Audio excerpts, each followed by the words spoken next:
Most people will first name modern rulers like Hitler and Stalin when asked to name the cruelest and most murderous leaders in history.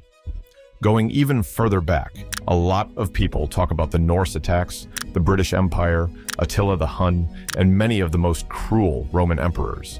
Genghis Khan and the Mongols, on the other hand, changed a huge part of the world forever, including the culture and genetic makeup of the area, long before any of them came to power.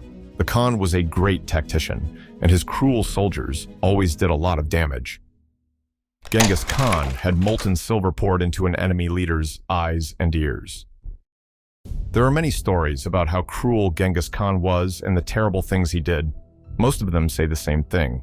The Khan told his enemies to give up, and if they didn't, he killed them all and their families and friends.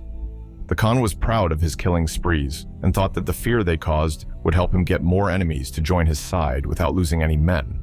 For the Khan, these terror campaigns were just normal things, but a lot of people didn't know that if you insulted him, he could be even meaner and more cruel than you could think. It was hard for the Khan to take over a large city led by a nobleman named Inalchuk. The Khan was very, very angry. He had sent a big caravan of 500 men years before to try to make more trade routes in the area. The whole group was destroyed by Inalchuk, who turned down the Khan's peace offer. That's why the Khan killed all the civilians, destroyed what was left of the city, and killed the hated leader by pouring molten silver into his eyes and ears. This is likely one of the oldest cases of someone being severely punished for killing the messenger, which the Khan obviously would not stand for.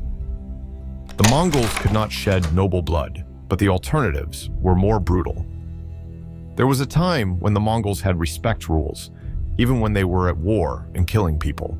They were known for killing a lot of people without even trying, and for being very good at fighting. They had to follow old rules that said they couldn't spill noble blood.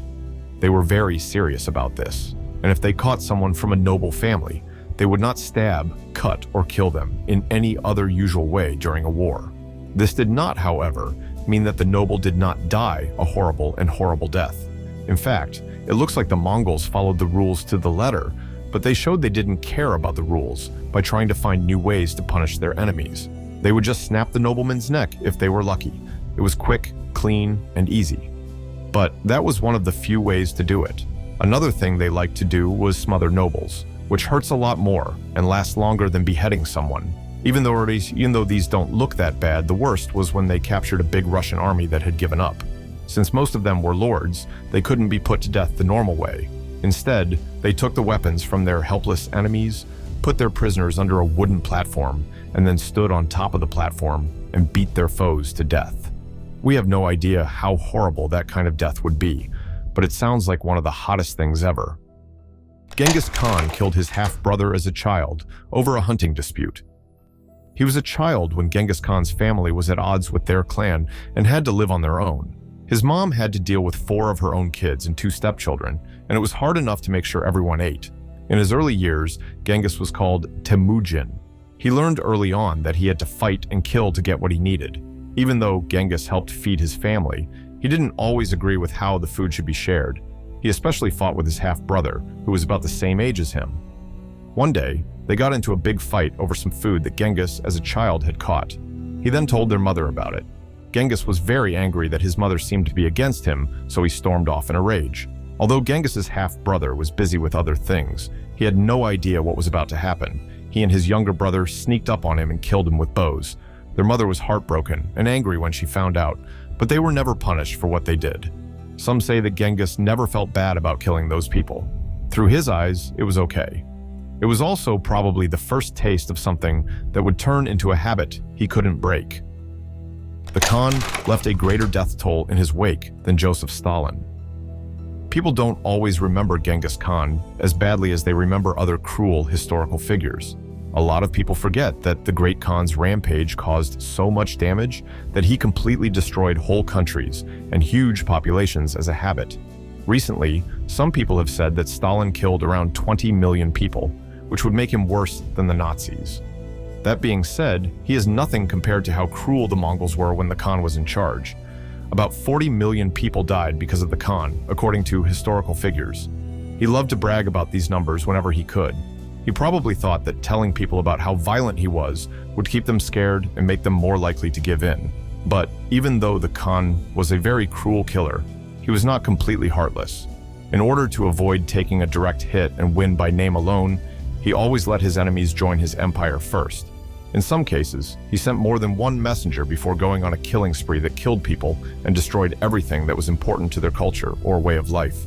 The Khan gave a simple order: join him or die. Many people decided to go against Genghis Khan's order, and he punished them by killing their whole populations. The Khan turned a dangerous enemy archer into a useful long-term ally. Soon, the Khan's brutal rampage across several continents was told in stories, and his bad image followed him everywhere he went. In battle, he was known for being a crazy, fierce fighter who was almost impossible to beat. This story has been told many times, but they all have the same main idea. Genghis Khan saw an enemy shooter named Jabbe and became interested in him. When the Mongols were facing an enemy clan, bad things were about to happen. When a shot hit the Khan's horse, he was in a very dangerous spot. The enemy clan ran for their lives, except for the archer who almost shot the Khan. But the Mongols quickly changed the tide of battle into their favor. He rode bravely into the camp and asked to talk to the Khan himself. He admitted that he had killed the Khan's horse, and that he would be willing to die for it if the Khan would spare him. If the Khan chose not to kill him, he would serve him as a loyal soldier. Some versions of the story say that the shot hit and hurt the Khan, or at least hit his armor.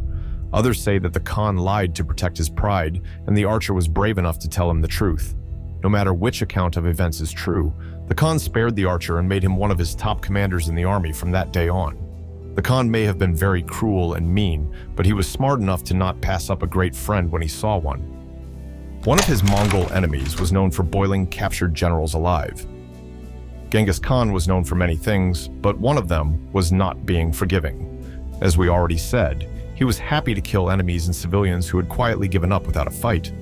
However, Genghis Khan had rivals for leadership among the Mongols before he united them and started his real rule of conquest. Some of these rivals were just as crazy and cruel as he was. One of them was called Yamaka, and it was said that he burned the enemy generals in 70 cauldrons after a big win. Some scholars aren't sure if that number is supposed to be exact, if each pot could only hold one person, or if it was just meant to mean a lot. In any case, the cruelty was so well known that some people are said to have sided with Genghis, despite the fact that he was also very cruel. If you burn someone alive, it follows the rules for how to kill nobles. But it takes a lot longer and is much more horrible than Genghis's other sentences for nobles. The Khan broke his enemies' backs, dipped them in molten silver, and trampled them all over. But it could be argued that none of these are as cruel as cooking them alive. Some say it's so horrifying that many people in Europe who saw it the first time it was used as a punishment passed out and had to be taken away. People said the screams were horrible, and most people couldn't stand to see what it did to the body. Genghis Khan humiliated and enslaved people of other religions. There are many people who like to point out that Genghis Khan talked to and asked for help from holy men of many religions such as Islam, Christianity, Buddhism, and Taoism. Some people like to say that this shows that he is more of a humanist.